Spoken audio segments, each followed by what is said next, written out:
That was stupid. Morjesta ja tervetuloa pitkästä aikaa tänne Jimmyn YouTube-videoiden pariin. Tässä ollaan nyt lepäilty jonkin aikaa, joten on aika pistää uutta tuotetta putkeen ja aloitetaan saman tien.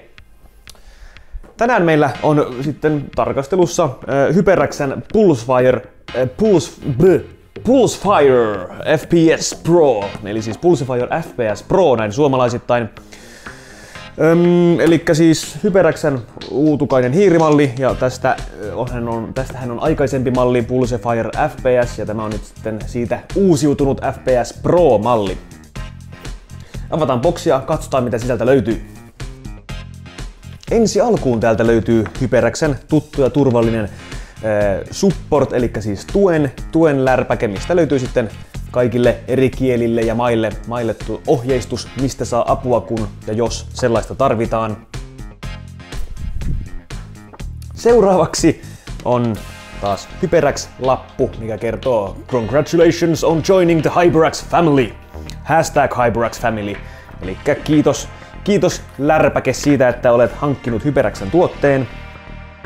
Seuraavaksi meillä on sitten ohjekirjainen Quick Start Guide. Täältä löytyy ne infot sitten, miten tämä kyseinen hiiri otetaan käyttöön ja sen tarkemmat FPS, siis DPI ja muut asetukset.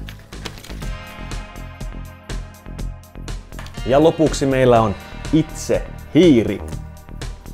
Ja kuten aikaisemmat Pulsefire FPS hiiren omistajat ja näitä videoita katselijat huomaavatkin, niin tämän kyseisen hiiren ulkonäkö on hyvin samanlainen ja ehkä jopa täysin samanlainen. Pieniä ulkonäöllisiä eroja kuitenkin löytyy, ja esimerkiksi väritys on muuttunut, ja tämä uusi malli on nyt gunmetal, näin amerikaksi sanottuna, eli asemetallin harmaa. Ja tästä hiirestä löytyy sitten RGB-valaistus, mitä aikaisemmassa mallissa ei ollut. RGB-valot on havaittavissa tässä hiiren rullassa. Löytyy täällä sivulla tällaiset viivat, mitkä sitten ovat RGB-valaistut, sekä täältä perästä löytyy tämä Hyperax-logo, joka sitten myös RGB-valoin loistaa.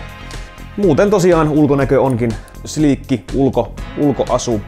Hiiri on pysynyt kuitenkin myös edelleen hyvin kevyenä, ja tämä painaa vain 95 grammaa. Hiiren sensori on vaihtunut tästä Pulsefire FPS-mallista, josta siis aikaisemmassa hiiressä oli 330, niin tässä uudessa on sensorina 88, eikä ole kuin 3389 sensori, ja näin ollen myös DPI noussut 16 000 saakka. Ohjelmoitavia nappia löytyy 6 kappaletta. Näiden nappien sekä DPI-ominaisuuksien kustomointi onnistuu sitten Hyperaxen omalla Ingenuity softalla ohjelmalla, eli sillä pystyy sitten määrittelemään tänne minkä väriset ledit haluaa ja miten nämä ledit täällä sitten toimivat, haluaako sen, että ne juoksentelee tässä värikirjoa vai staattisena vai miten sitä sitten itse tykkääkään käyttää. Lisäksi näiden 6 näppäimen ohjelmointi onnistuu tällä kyseisellä softalla. Ja samoin makrotukset ja kaikki muukin tämmöinen tuttu toiminto, mitä nykyhiirestä sopii odottaa. Käytössä näiden ominaisuuksien, kuten profiilien, jos tänne tietenkin tallennetaan ne omat parhaat profiilit, mitkä sopii mihinkin peliin, ja näiden vaihto onnistuu sitten vain yhtä nappia painamalla. Ja hiirestähän löytyy muistipaikat kolmelle eri profiilille, jotka sitten kulkeutuvat aina sinne missä hiirikin on mukana. Eli jos sattuu olemaan toinen kone, missä käyttää samaa hiirtä, niin asetukset eivät kuitenkaan pääse karkuun. Sellainen oli Hyperaxen Pulsefire FPS Pro hiiri. Ja tämä video oli tällä kertaa tässä, ja me palaamme taas ensi kerralla uusin tuottein, joten se on ensi kertaan, moro!